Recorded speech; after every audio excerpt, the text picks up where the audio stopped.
जानते हैं उत्तर प्रदेश सरकार के राज्य मंत्री के रूप में हम लोग जानते हैं कि जब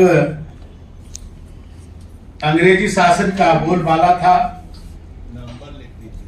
उस समय हिंदी को कोई नाम लेने वाला नहीं था। उस समय के वरिष्ठ पत्रकार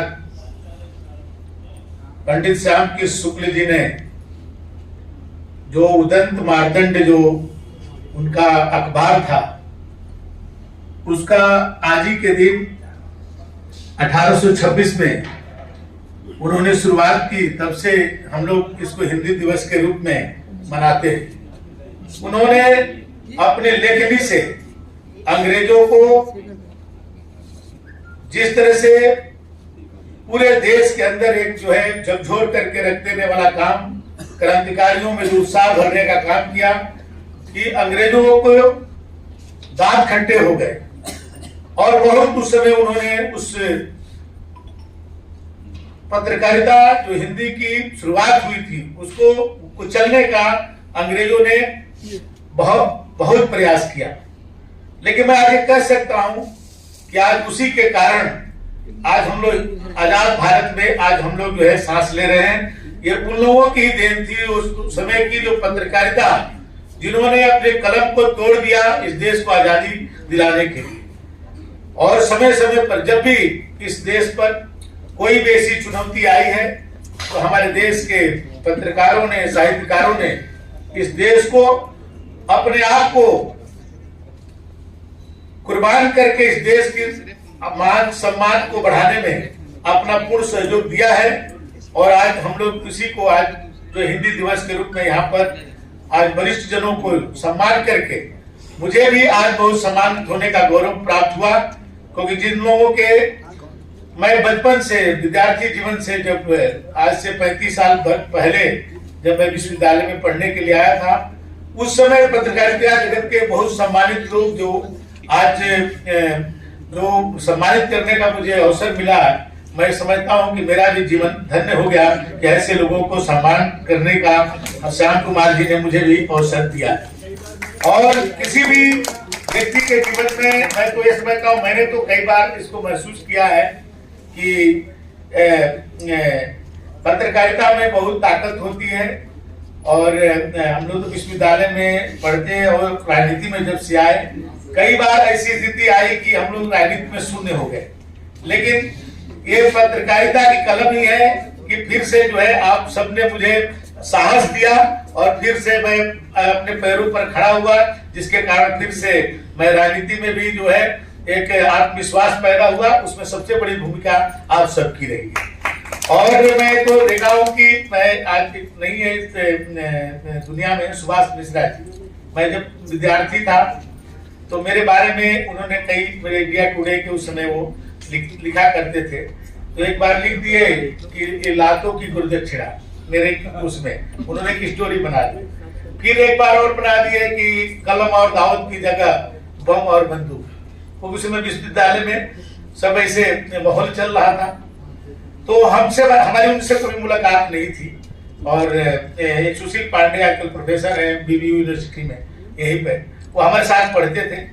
तो उन्होंने कहा कि एक शादी में मुलाकात हो गई, सुभाष जी बगल में बैठे थे। तो उन्होंने कहा कि ये सुभाष मिश्रा जी है। तो मैंने उनको प्रणाम किया। बोले आप कौन? मैंने कहा मैं दयाशंकर सिंह। हमने कहा आप तो मेरे बारे में बहुत लिखते हैं लेकिन आप हमको पहचानते नहीं है। तो बोले कि अरे यार मैं तो जानता था कि जो है मैंने तुम तो बहुत दूसरे टाइप के हो गए, तुम तो मैंने सामान्य नजर आ रहे हो। मैं अकेले था ऐसे। मैंने कहा कि नहीं मैं सामान्य ही हूँ, लेकिन अब आप जो हमको इतना, तो बोले कि हमको किसी के बारे में लिखते हैं तो लोग जो है हमको फोन करते हैं, धमकाते हैं कि आपने मेरे खिलाफ में ऐसा क्यों लिख दिए, तुमने तो कभी नहीं वो किया। हमने कहा कि मैं क्यों करता, बताइए। मैं यूनिवर्सिटी के एक नेता महामंत्री बना, अध्यक्ष बना, तो छोटे से लोग 2-4-5 जिलों में जानते थे मुझे। आपने लिख करके पूरे देश में मुझे जना दिया। तो मैं तो आपका सम्मान करता, लेकिन लोग कहते हैं कि आप बहुत वो है, मैं यदि आपके घर जाता तो मिठाई उठाई लेके तो कहीं नाराज हो जाते आप, इसलिए मैं गया नहीं। ये तो हंसी मजाक से तो होता रहा। और उसके बाद उन्होंने वो बहुत प्रभावित हुए। उतने बातचीत से 10-15 मिनट हम लोग की वार्ता हुई होगी। बोले यार मेरे तो धारणा बदल गई, मैं तो तुमको दूसरे तरह के समझता था, आज बात करके धारणा बदल गई। और मैं आज आपको कह रहा हूँ कि जब जब मेरे ऊपर संकट आया, बहुत सारे संकट आए, उस संकट का कोई संकट से दूर करने का काम किया तो सबसे पहले सुभाष मिश्रा जी ने किया। जो आदमी मेरे खिलाफ में लिखा वही आदमी आज समझिए कि मैंने बहुत आज होते और जो मुझे मंत्री के रूप में देखते तो उनको बहुत खुशी होती, लेकिन ईश्वर का ऐसा रहा कि कोरोना काल में उनका मैंने वो नहीं हम लोग के बीच में। तो मैं तो ये देखा हूँ कि आप सबकी कलम में बहुत ताकत है, और जब आदमी संकट में रहता है तो आप सबका जो स्नेह प्यार मिलता है वही हम सबके लिए आत्मबल के रूप में काम करता है। अभी हमारी अनीता जी महिला सशक्तिकरण की बात कर रही थी। कल जो है अपने अहिल्याबाई होलकर की 300 वर्षवीं उनकी जयंती है। कल हमारी सरकार ने माननीय मोदी जी और उत्तर प्रदेश में योगी जी और हमारी पार्टी के संगठन भी उनके जयंती को जो 300 वर्ष की उनकी जयंती हो रही है कल, उसको बड़े धूमधाम से और हर स्तर पर मना रही है। मैं इसलिए कहना चाहता हूं कि आज महिला सशक्तिकरण के लिए पूरी दुनिया आज बात करती है। जब दुनिया के लोग महिलाओं के मताधिकार के लिए संघर्ष कर रहे थे, उस समय अहिल्याबाई होलकर ने एक अच्छा शासन चला करके दुनिया को एक संदेश देने का काम किया था।